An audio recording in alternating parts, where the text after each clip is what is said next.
C এর মা যাওকে কিছু অর্ডার দিতে বলে। যাও অর্ডার দিতে গেলে সি এর মেসেজে দেখতে পায় সি বলে তোমাকে আবার অ্যাক্টিংয়ে ঢুকতে হবে, তুমি সেই সব জিনিসই অর্ডার করো যেগুলো আমার পছন্দ না। কিন্তু যাও সিকে রাগানোর জন্য সি এর পছন্দের জিনিসগুলি অর্ডার করে, তাতে সি আগুনের মতো জ্বলে ওঠে।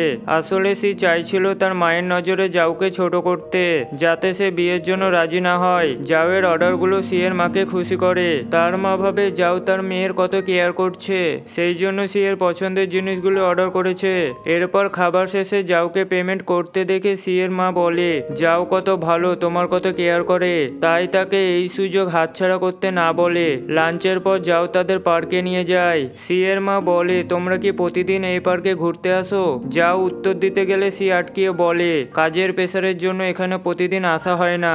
এরপর সি এর মা ওয়াশরুমে যায়। যাওকে একা পেয়ে সি বলে আমি সব বুঝতে পেরেছি, তুমি যদি ভালোভাবে ব্যবহার না করো তাহলে মা জলদি আলাদা হয়ে যেতে বলবে, কিন্তু তুমি যদি ভালো ব্যবহার করো তাহলে মা আমাকে প্রেসার দেবে, যার ফলে ব্রেকআপ দেরিতে হবে। সি বলে মায়ের চলে যাওয়ার পর আমার তোমাকে প্রয়োজন হবে, যাতে এই নাটকটি চলতে থাকে। তখন যাওকে রাজি হতে দেখে সি বলে তুমি আমাকে পছন্দ করো নাকি? যাও অবাক হয়। এরপর ইয়ার্কির ভঙ্গিতে বলে তুমি যদি এতে খুশি থাকো তাহলে রাজি।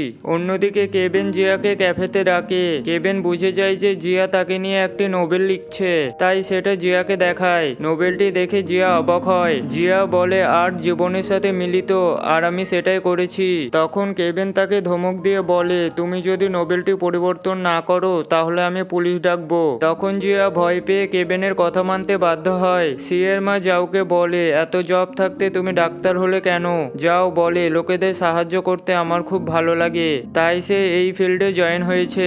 এরপর যাও সিকে একই প্রশ্ন জিজ্ঞেস করে। সি বলে তখন আমি এই ফিল্ডে এই জন্য জয়েন হয়েছিলাম কারণ এই জবটি জলদি পাওয়া যেত।